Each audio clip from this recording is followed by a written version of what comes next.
Hi YouTube, welcome back to my channel. It's about 8 o'clock on bank holiday evening, so I hope those of you in the UK have had a nice restful May bank holiday, our final long weekend before August. Sad to say I've been working most of the weekend, apart from a nice lunch today, and the light is quickly fading, but I thought I could show you my empties for May, as we can just live with the atmospheric last rays of light, because this isn't kind of colour sensitive. So I've used up quite a lot this month actually. A lot of the things are the tried and trusted favourites that I've talked about before. So let's dig in with a few things I haven't used up before. Here's one of them, although I've definitely talked about this in my favourites and foundation videos, I'm pretty sure. It's the Tom Ford Traceless Foundation SPF 15, and my shade is, well, Pale June, definitely at the moment, although it was a little bit darker than the stick foundation in Pale June, which I'd had before and knew suited me, and I automatically ordered this colour. I actually could have got away with Alabaster in this particular formulation in the summer, so you can definitely learn from that even though the foundations have the same name and number across the various formulations in the same range, they're not necessarily exactly the same tone of pigmentation. Anyway, that apart, I really like this foundation. Traceless, yeah, as near to as you can get. It definitely doesn't sink into pores, particularly when used with the Tom Ford primer. Very pigmented, nice medium coverage with very little brushes away beautifully to give a nice even, not glowy but not matte, perfect for my older, drier, apart from the T-zone skin. So I definitely will be repurchasing this. Not immediately because I'm using up my endless stashes of foundation, but I really liked it. It is pricey, but it lasts a good long time. The only odd thing is, you know, that looks like a full bottle, doesn't it? Because it clings to the side of the glass, but in fact is definitely used every last drop of it.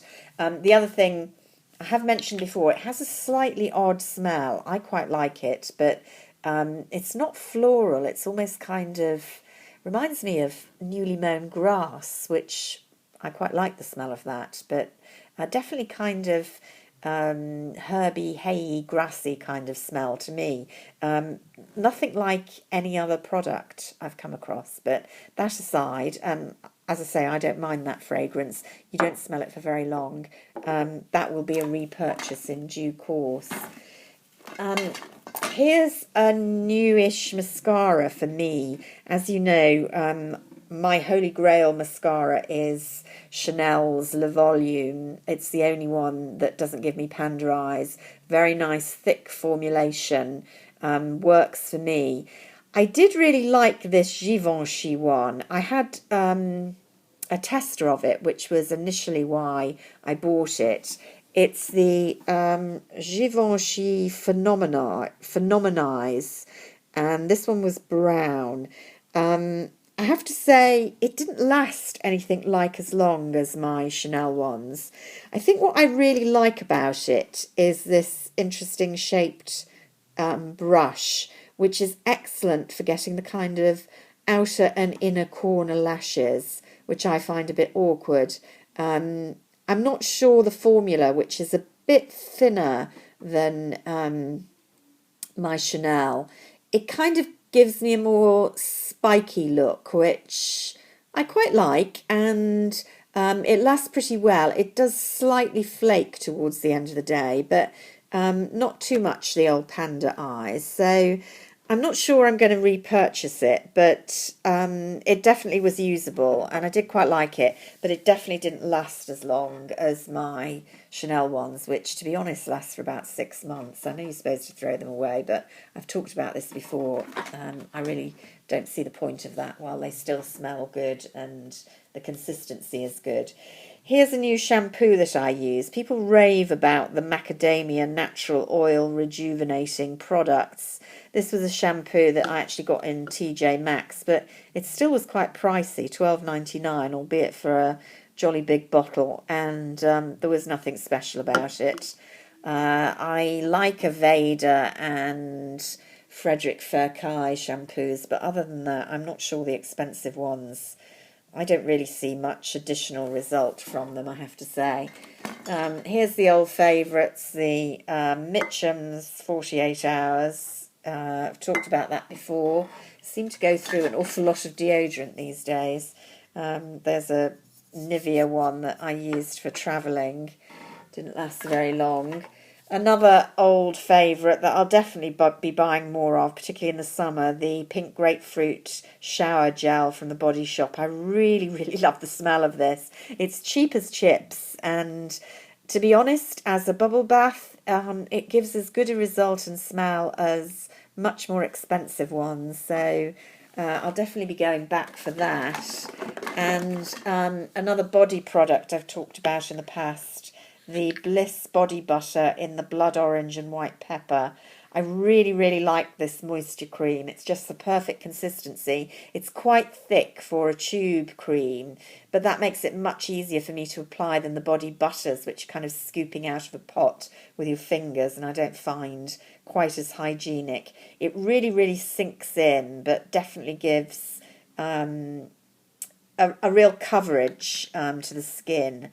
So that's a repurchase. My goodness, yet another deodorant. It isn't even summer. What am I like? What else? Oh yeah, I don't know whether I talked about these. The Malin and Goits. Not quite sure how to pronounce them. I had one of their facial washes in a kind of freebie probably about a year ago, and this was a freebie at a hotel stay as well. I think I've talked about the rum shampoo bar, which is the most delicious smell. I've still got mine in the bathroom. But this was the vitamin B5 body moisturiser. And again, nice consistency, easy to apply, sinks in, not too greasy, a little bit more greasy than the body butter, and quite a nice smell. I'm not sure I'll rush out to buy that, although I definitely would buy the rum fragrance products. They don't smell like rum, they just smell kind of sweet, really, really nice. What else? Oh yeah, here's two Yves Saint Laurent Touche Éclat, which I've used up.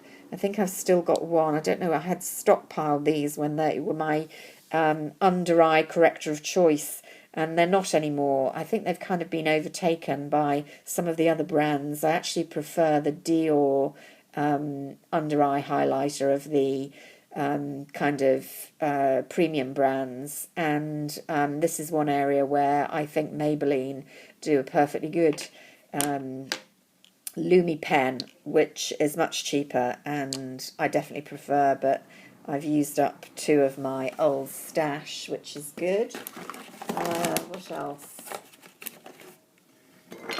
Oh yeah, here's a Frederick Furkai, the glossing cream, which is one of those products you apply after you've dried your hair. You don't wash it out. It's a kind of styling product. And I suppose because I don't really style my hair, I just blow dry, I kind of feel it's a bit tacky. It doesn't do anything for me. So I like the rest of the products in this range. I think it's the kind of olive oil range. I've got a shampoo going at the moment, but I'm not sure I'd get the glossing cream again. This was just an odd bath and shower aromatherapy gel by Innocence, the jet lag blend. Don't know that it helped me with jet lag, but it was kind of pleasant, but not one to buy again. I did like this. I love Sisley products, but they're so expensive. This was a generous sized sample of the Black Rose Cream Mask Instant Youth. How fabulous that sounds. Would it were true. Soothing, plumping and brightening. I didn't really get the brightening, but it is definitely slightly plumping, certainly immediately afterwards. A really, really nice thick mask that I think you're supposed to take off, but to be honest, it sinks in so well that I found myself kind of just slathering it on and leaving it. And definitely a real pick-me-up. I'm not a great rose fragrance fan, but this one's really nice. I dread to think how much it costs, so I'm not sure I'm going to rush out and buy it. I've got lots of face masks to use up at the moment, especially sheet ones, but it is a very, very nice product. So quite a lot of empties this month. Let's see how we go in June, and looking forward to doing my favourites soon. Until then, bye for now.